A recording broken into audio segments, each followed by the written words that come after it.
Hey everyone, and welcome to another episode of Divi Nation. Divi Nation is a podcast and video show by Elegant Themes, the creators of Divi, the ultimate WordPress theme and visual page builder. The goal of Divi Nation is really simple. We want to provide you with the knowledge, insights, and supportive community that you need to be successful with WordPress and Divi. I'm your host, Nathan B. Weller, and as your host, it's my job to facilitate that success by having various guests from the Divi and wider WordPress community onto the show to share their stories and experiences with you. In today's episode, that's not what's going to happen. See, since the beginning of this podcast, several of you in the Divi Nation have asked to interview me and hear my story. Most recently, that request was made by Josh Hall, who contributes to our blog, has been a past guest on the show, and who admins one of the popular Divi Facebook groups. And I said yes. So here it is, the Divi Nation interview of me. Nathan, thanks for taking the time to be here, man, and letting myself and on behalf of Divi Nation turn the tables here and get a chance to ask you some questions. Appreciate you being here. Oh, well, thank you. It's very fun to be on the other side of the conversation for a change. A lot less pressure.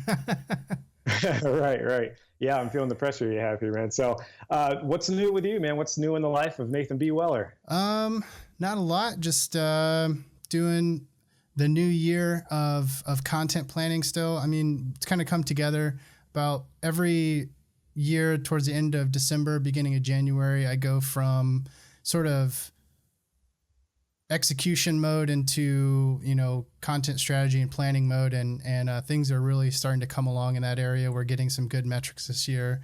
And some of the moves that we made at the end of last year, the beginning of this year are starting to pay off, and we're seeing some positive results. So, majority of my time lately has just been making sure that our new publishing schedule of publishing twice a day is going well and staying on track.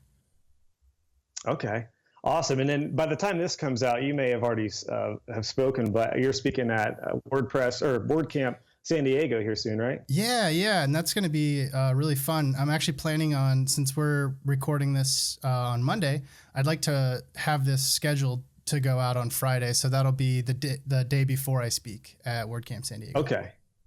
Awesome. And on a personal note, you've been married for what, almost 6 months now, right? Yeah. It's treating me good. Pretty quick. I enjoy it. Awesome.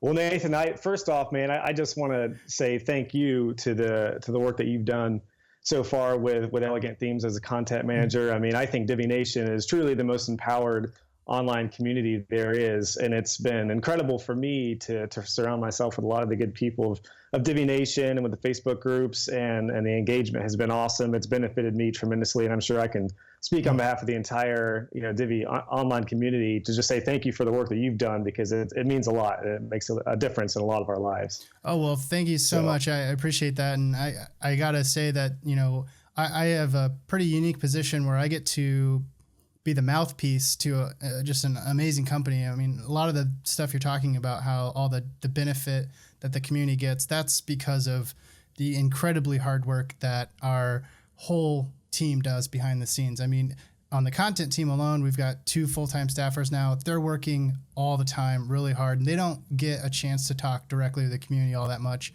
But they're a huge part of that. We have a massive freelancer staff, which thank you for contributing to our blog as often as you do. That's a huge help. And so really what we found is that between the company, like the people in the company and the people in the community who are all kind of getting that, if we give to you and you guys give back to the community, we create this feedback loop where, things just get awesome. Things get really, really good for everybody. The Divi grows as a community. The company grows, and we're able to feed more resources back in the community, and it just kind of keeps going like that. And it's been fun to watch. And so I thank you, but I would also like to thank, the people who are doing a lot of the work that I get to kind of put the final stamp on.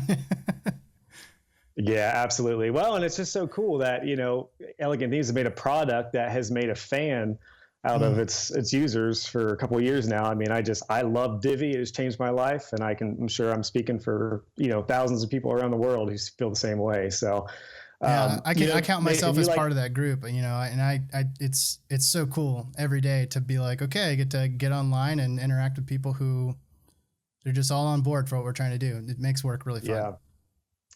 Awesome, man. Well, so you like to start out by asking, what a typical day looks like, just because it's different for everybody. So I want to kind of turn the tables and ask you, man, What's your daily routine look like? Daily routine, get up, make a big pot of coffee. And when I sit down at my computer, I typically go over a few things. So I open up a bunch of tabs and I go over our blog comments that came in overnight. And then I start emailing our writers from the day before, and I send them some editorial notes after looking over our analytics. And then I jump into sharing our posts on social media. And then eventually I get into the daily tasks that I've planned for the day. I have a rough skeleton of tasks that I have recurring in my to-do app, Asana, and I just do those every single day. But then in between those, I schedule other things. And so I kind of just jump from, there's a batch of things I do every single morning, and then I get into the sort of like whatever that day has that's unique, I jump into that next. So. Are you an early morning guy then? I think I remember you saying that at some point. Yeah, I like to be. I like to be for sure. Sometimes it doesn't always work out. You'll get in a weird, rhythm where you've been up late or whatever. But if I have like the ideal schedule, it's pretty early, getting up at 6 or so. Maybe that's not early to some people. It's early to me. That's early, man.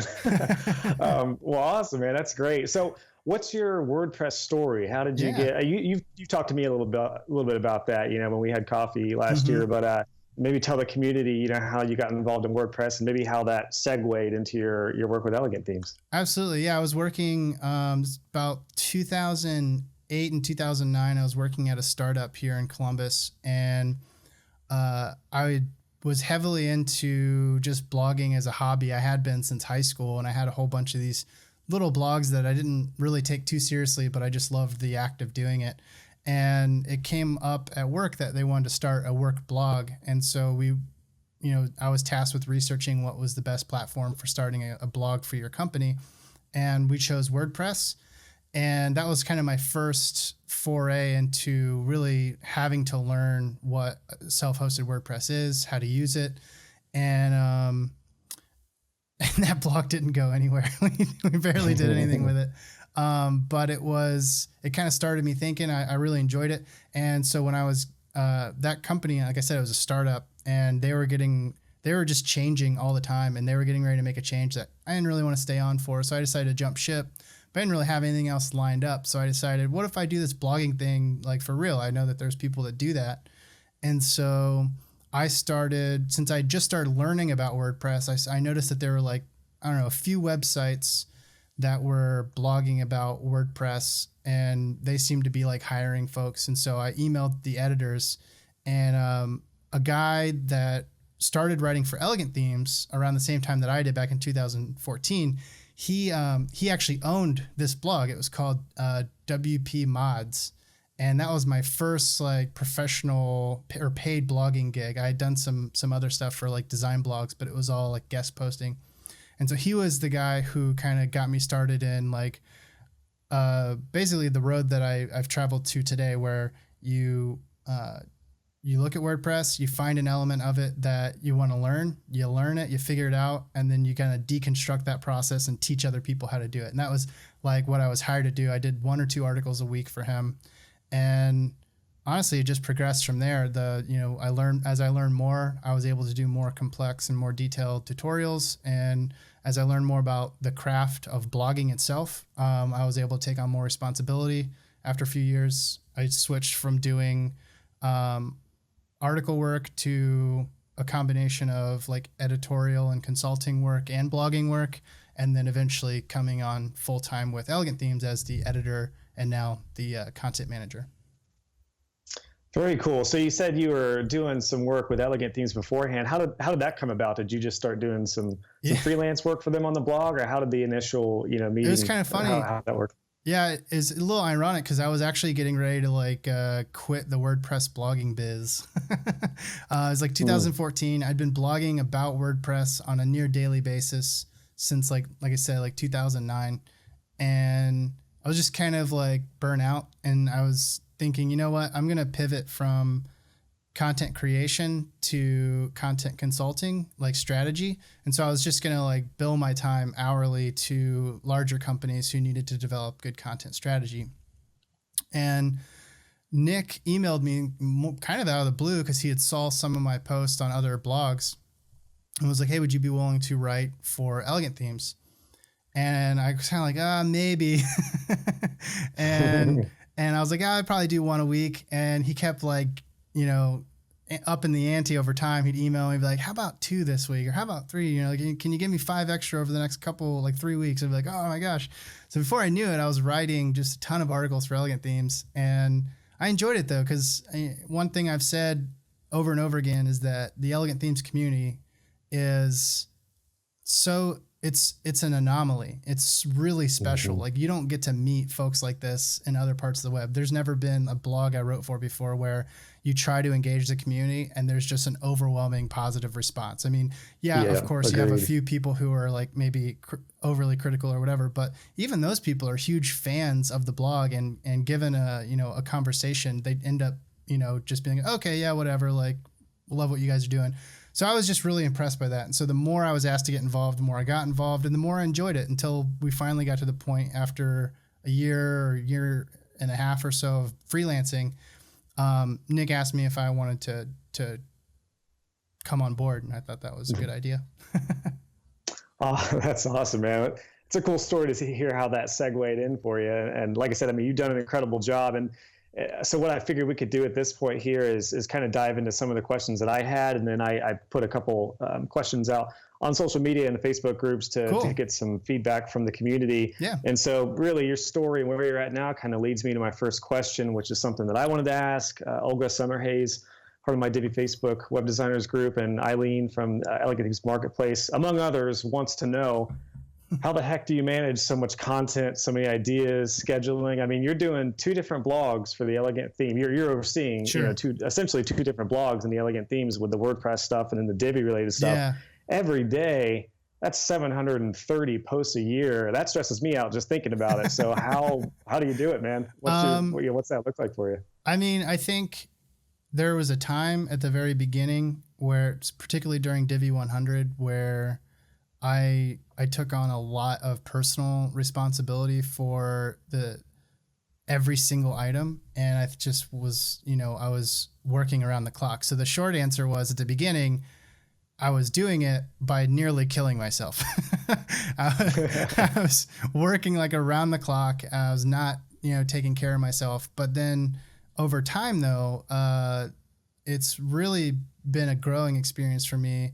I took processes that I'd used on a small scale and I sort of started to scale them up to running a larger pool of freelancers.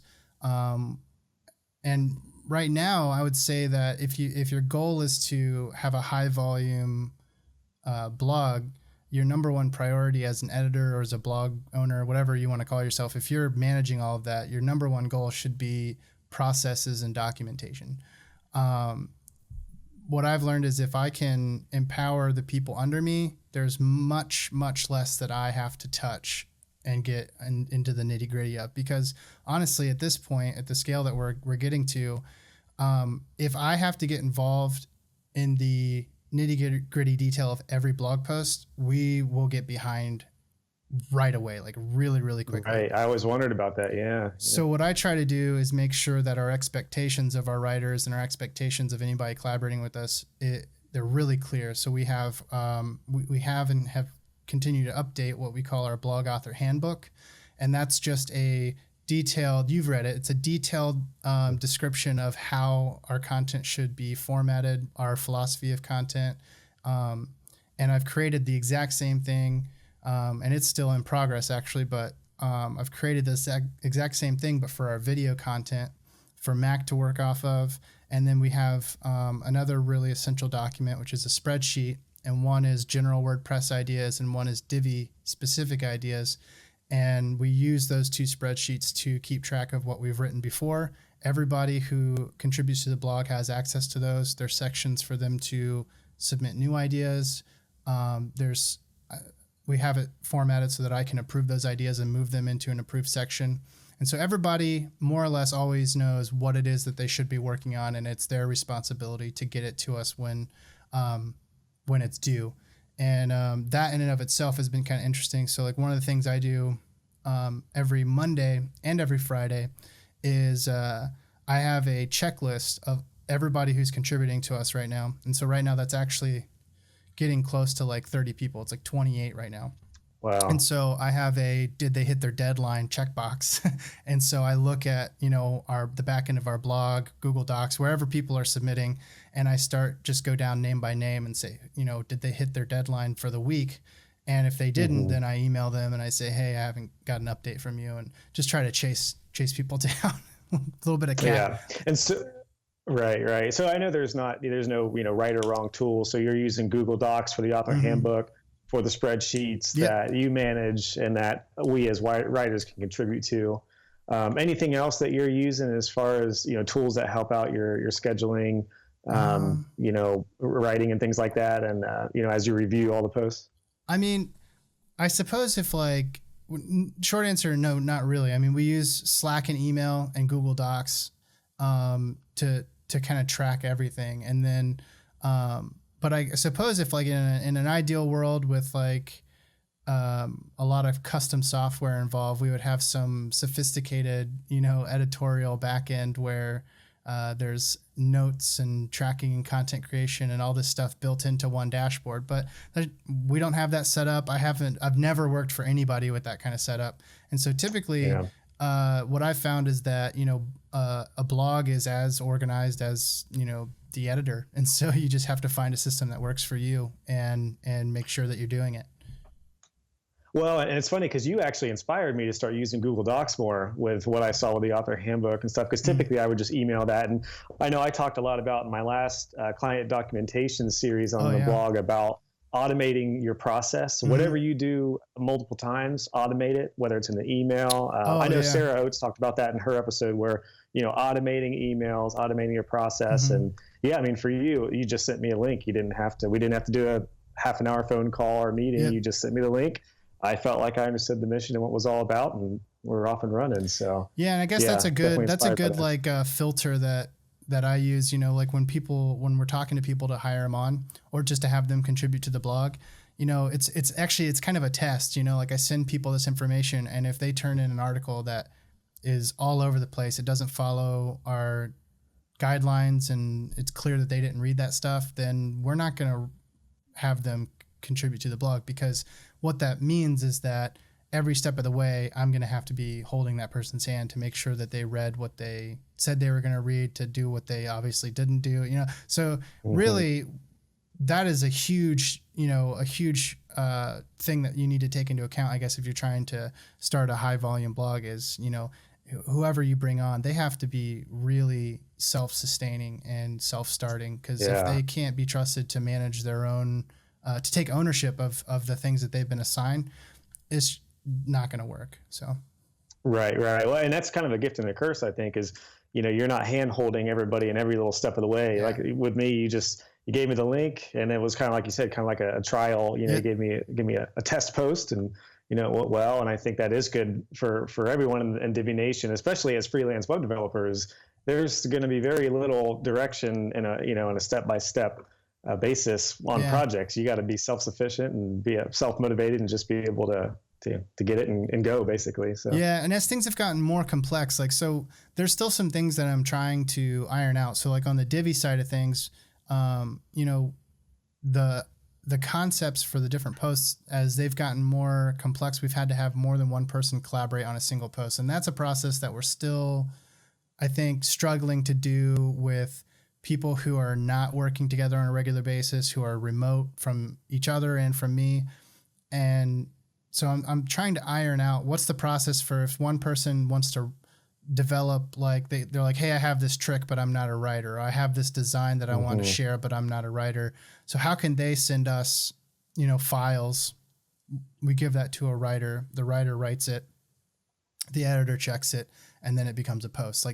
That's okay. So the more complicated it gets, the harder. And so I've tried to really simplify it. And I was hoping that we could do more assembly line type stuff like that, but it really breaks down pretty quickly. So what I learned was that it's better to find that as many of those like kind of unicorn people as you can, people who are maybe not like the highest level of in every category. Like they may not be like the best designer, the best developer, or the best writer, but if they're competent enough in each section to tackle a problem and explain it, then that's who you want to hire, you know, and that's who I've been trying to focus on lately.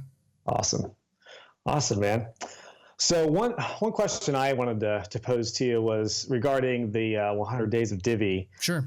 Can you just speak real quickly as to how that came about and how that helped Elegant Themes grow? Because I'm always late to the party, and that's kind of when I got involved in Divi Nation and Elegant Themes. I kind of saw that, and I didn't even realize there were Facebook groups for Divi until around this time last year. And so I kind of saw the 100 series just. I mean, it seemed like from when I saw it, you know, last year at this point to now, it's just completely, you know, blown up. So how that started, that kind of helped the company grow. Well, I got to give props to Andy Tran. We were in a general marketing or company brainstorm meeting on, you know, what can we do to promote Divi 3.0? And it was at the beginning of 2016. And Andy was like, what if we did 100 days in a row of Divi tutorials? And then everybody was like, whoa, that'd be kind of cool. And, you know, I had just finished, what's funny is I had just finished doing an analysis of our blog history through like analytics and stuff like that, really going back into the data all the way back to 2008. So I had just studied from 2015 to 2008, and I loved the idea, but I was worried that if we stopped everything to do 100 days of Divi related content, that we might be shooting ourselves in the foot long term, because a lot of our new customers come looking for general WordPress tips. Then they discover, you know, our themes, and then they join. So that's like a pretty established, you know, path that we had. And I was worried that if we spent a third of a year, kind of neglecting bringing in new customers and focusing solely on our community, we would see a long-term impact from that. But then we had a few months before the actual kickoff of Divi 100 for me to wrap my head around it. And the longer I looked at it, the happier I was with it, because I noticed that when we charge up our user base, our community with resources, that they actually bring people in. And that's actually been one of the biggest lessons that I've learned. You know, everybody always tells you write for, you know, a specific audience. And we'd been doing that. We'd been writing for WordPress users. But then when we focused to writing primarily for just our customers, not even like our new customers, but like our customers, or our potential customers, just our existing people, that was when things really got interesting. We found that, you know, by empowering you guys, by empowering the people who are using our products, they got so excited that they actually brought new people in for us. And so that's been one of the coolest lessons, is that, you know, if you're ever doubting, should I write for that person that I want to attract, or should I write for the people that I already have attracted? Always write for the person you're already attracting, because that person wants to be there. They're enjoying what you've done already. They're excited for more. And if you make their life even better, they're going to do the marketing for you. So that was really cool. Yeah. And that kind of played out in my life last year in the summer. A friend of mine who designs a website, I told him about Divi, and I was like, you ever played around with it? Have you ever heard of it? And he's like, no, I'm still going to Theme Forest and looking at different themes. I'm like, dude, you've got to try Divi. Check it out. Let me know if you have any questions. He liked it at first. He didn't love it, but then he found the Divi 100 series, and once like that turned him into an immediate fan. He loved it, you know, right after that. And now he runs his business exclusively off of Divi. All his sites are Divi. So, you know, that kind of played out in my life too, to see that how, you know, that series really did make a fan out of, I don't know how many thousands of people. Yeah. I mean, I don't know if you can share numbers, but can you just, I don't know, you can talk about percentages, but did that really help the growth of the blog and the business? It really did. I mean, I know I did a sort of post-op the last, I think day 99, if you want to look at the numbers, I think day 99 of Divi 100 series has the specifics in it. I think I did a breakdown, but we went from, I think, an average of like 1.2 or 1.4 million visitors a month to 1.8 million visitors a month during the Divi 100 series. It was a massive jump, That's one of awesome. our biggest periods of growth. And just recently, I did the numbers for this year so far. And so basically, since the end of last year, we've been doing like a never-ending Divi 100 by having a Divi post every single day. And we've seen massive growth. 2016 was one of our best years ever, but at the beginning of the year, we weren't publishing a Divi post every day. This year, we are publishing a Divi post every day, and we've nearly doubled our daily traffic from the year before, which is, typically you might have like a depending on how good your site is, you might have like a 5% year over year increase. Really good is like a 20. We did almost 100% increase. Wow. So that's it was awesome. like, it's just been really cool to see that, to see that philosophy sort of bear fruit, to say like, we're committing to empowering our community, and we're going to focus on them and let them worry about, bringing more people in through their clients and whatnot. Yeah. Well, that kind of segues to a question that Michael Salem from my Divi Web Designers group had, and he wants to know maybe how has Elegant Themes changed since you've been there? It sounds like they've really embraced the community and kind of let us run with what we've learned. Is that something you'd say? Yeah, I think that was a change? mentality beforehand. I mean, I'll tell you this, when I first started freelancing back in 2014, there was a line in the blog author handbook that Nick wrote, and it said, we're all about community. We always have been, we always will be. And he's like, that's what our company's built on, is our community. That's what we're here to do, is to work for them.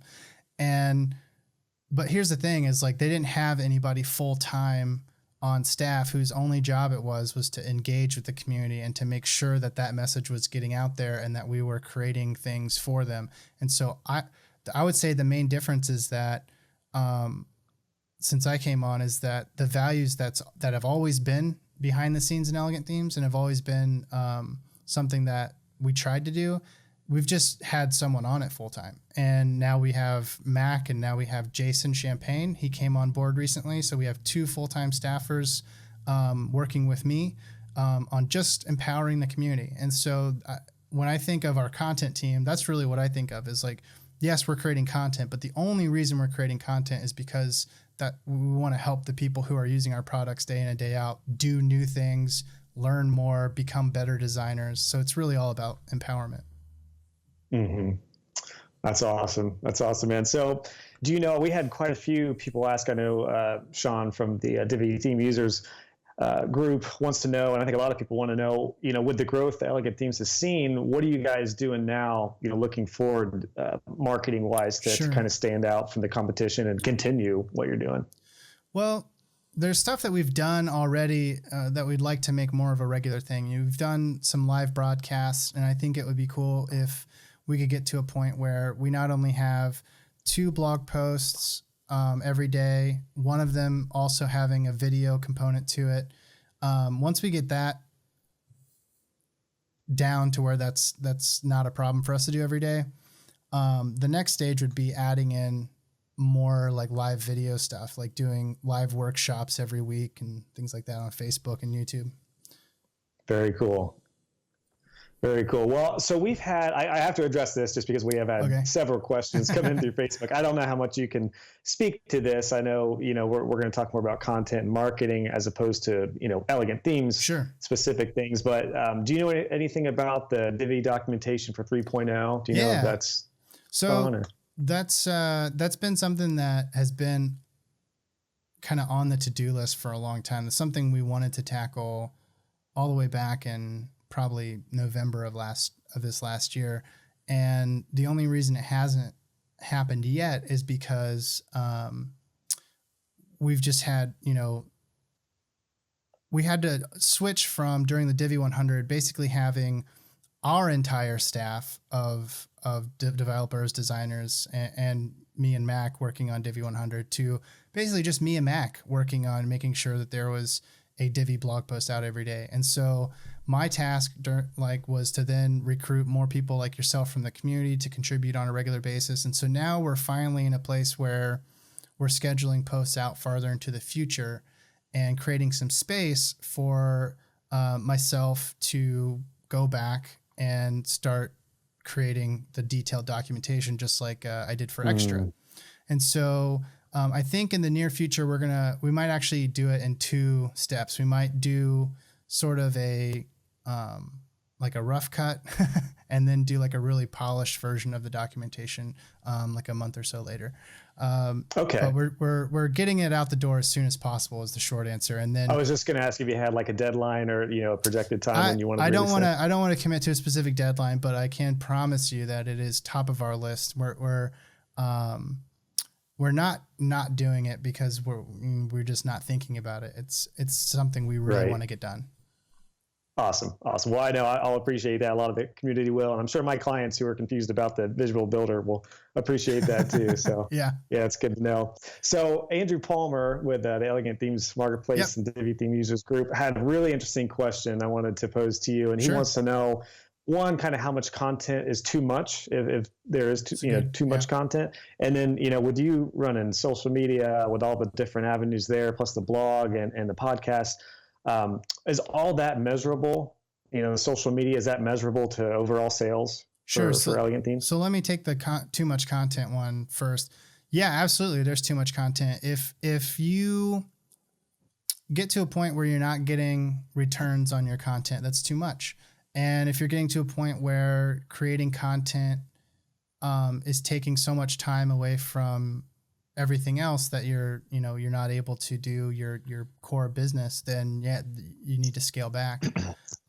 Really the only time you want to do content is if you have some type of a measurable, impact from it. So I have this talk I gave at a WordCamp last year on the different types of ROI that you get from content. And so I think it's a mistake to think that every time you publish a post, you should be seeing some type of a direct monetary result from that, return on investment.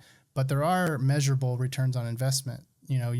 I think capturing emails is a great measurable return on that investment. So I think you can get a monetary return a few steps removed from your content. So for instance, you can say, well, I know in a given email campaign that I have this conversion rate, right? So I get X amount of purchases off of my email list. And I know that in a given week or month, I capture so many emails through my blog.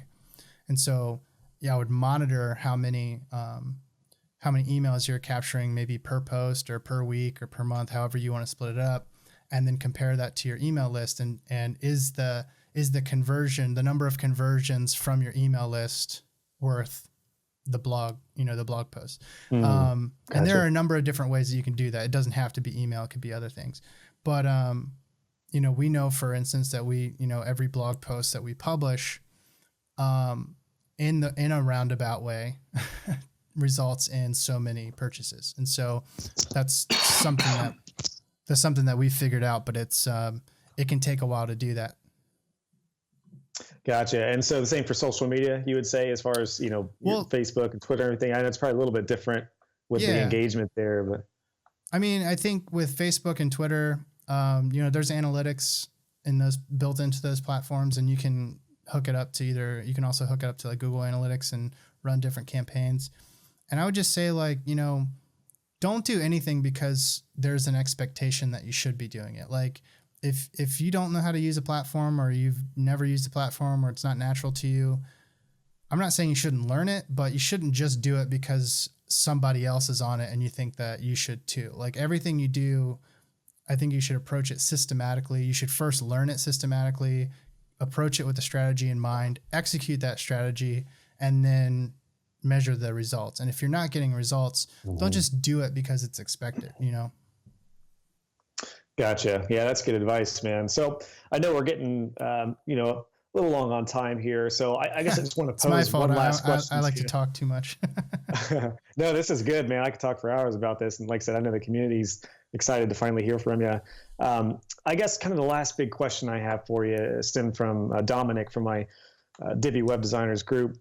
He wants to know, and maybe you can talk about, any entrepreneurial advice or advice that you would have to aspiring bloggers and content folks who are, wanting to take, we talk a lot about not necessarily, we talk about just building a life that we can have freedom and it's not that we're all trying to get rich, but we all want to be able to provide for our families, and we're all trying to live a good life, for ourselves and for our family, and doing that with web design and with blogging and things like that. So what kind of advice do you have for somebody who's wanting to do, a similar job as yourself, Nathan? Sure. Well, if you don't mind, I mean, I think it's kind of rare for someone to find themselves in a position where they have my exact job. Like, I don't think there's a lot of my job out there. So I'd like to, I guess, maybe focus this answer on people who just want to have an effective content strategy for their company, or for their blog, if they're starting a blog, which is much more common. So I pulled up the outline for my talk this coming weekend, and I'll give you guys the 7 main points. So it's, right. My talk is called The 7 Keys to an Effective Content Strategy. And the first key is identifying your brand values. So your brand values are often your personal values in company form, or like lived out through your company. And I think it's really, really important to find out what are these things that you find most important, or what are the things that you value. For example, at Elegant Themes, we value elegant design, community, and empowerment. So in everything that we do, if we kind of bounce it off of those ideas and it doesn't match up, then we don't do it. So like when it comes to our blog and our product and everything, everything's geared towards an elegant design. Is it good for our community? Is it empowering? And so that becomes your first major filter or constraints, if you will, for your strategy. And then the next key is determining what type of return on investment you're going to value, and coming up with a way to measure it. Like I said before, there are a couple different ones out there. If it's content, you may not want to go direct sales. You may want to go, you may want to say traffic. You may want to say emails. You may want to say comments and engagement. Yeah. So just figure out what that key metric or return on your investment for content is, and have a way set up to measure it. The third one is positioning. Take a look at everybody who you are essentially competing head to head with, and make sure that you have a strategy in place, or an approach to content and to your product that is different from theirs, but still valuable. I guess in marketing terms, people call it, the key differentiator. It's whatever makes you uniquely valuable within your competition. Having that written down and really using that to guide the way that you create content. Then your fourth is content planning itself, making sure that you have a system in place, like what we do with our documents that I went over earlier. Making sure you have processes and expectations that are easily understandable and something that people can execute over and over and over again. The fifth key is production. It's kind of hand in hand with your content planning. Make sure that there's a good plan in place, or a good procedure in place for creating your content and getting it out the door. A lot of stuff can get stalled. Like you have all these grand ideas, and then you start creating it and you're like, oh, well, there's a black hole of, whatever over here, and you just get sucked into that. So avoid that by having a set procedure. And then the sixth key is have a publishing and promotion plan. A lot of people don't succeed because they put all this time and energy into getting to the moment where they hit publish. The post goes live and they sit back and they're like so relieved that they finally got it out into the world. And then they wait and they wait and they wait and nothing happens. No one cares. Mm-hmm. So making sure that you don't stop at publish, that you have a plan for getting your posts read and seen by people. That's good. And then the seventh key is analysis. So you want to make sure that every single thing that you do, there is a metric that you've assigned to it that determines whether or not that thing is successful.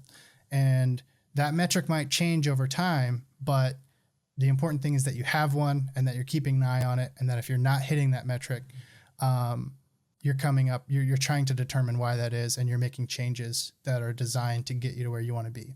And that's what's going to keep the momentum going, is making sure that you have goals, and metrics are a great way to create goals. Is, you hit a certain plateau. Like for us, for the longest time, we were like, we want to get to 1 million visitors a month. And then we got there and we're like, we want to get to, 1.5 and then 2. And then, we keep growing.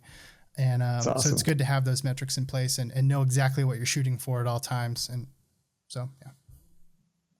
Awesome, man. Well, that's incredible. That's some solid advice there. I can't wait to hear the talk. Do you know if that talk's going to be recorded and be on video? It's supposed to be. So I hope that it is. I was promised that at a past WordCamp, and even though it was recorded, it wasn't ever released. So I think what I'm going to do is take my portable audio recorder and make sure that I get at the very least an MP3. And so if they don't release it after a while, we'll release an MP3 for everybody to listen to. So cool.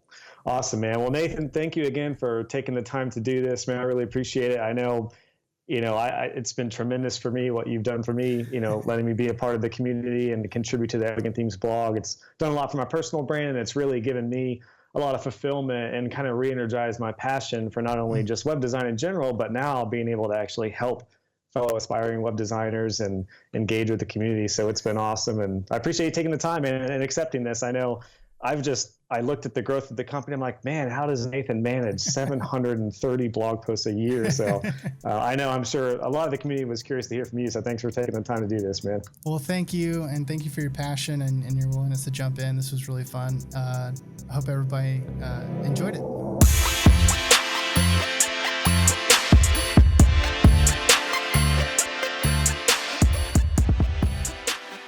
Well, that's all for this episode of Divi Nation. Thanks for joining us. If you have any questions about my story or the topics that Josh and I went over in today's episode, feel free to leave them in the comments section on the Elegant Themes blog, and I will be sure to respond. Thanks for tuning in, everyone. I look forward to seeing you around the community, and as always, I'll be back here next week with another episode of Divi Nation.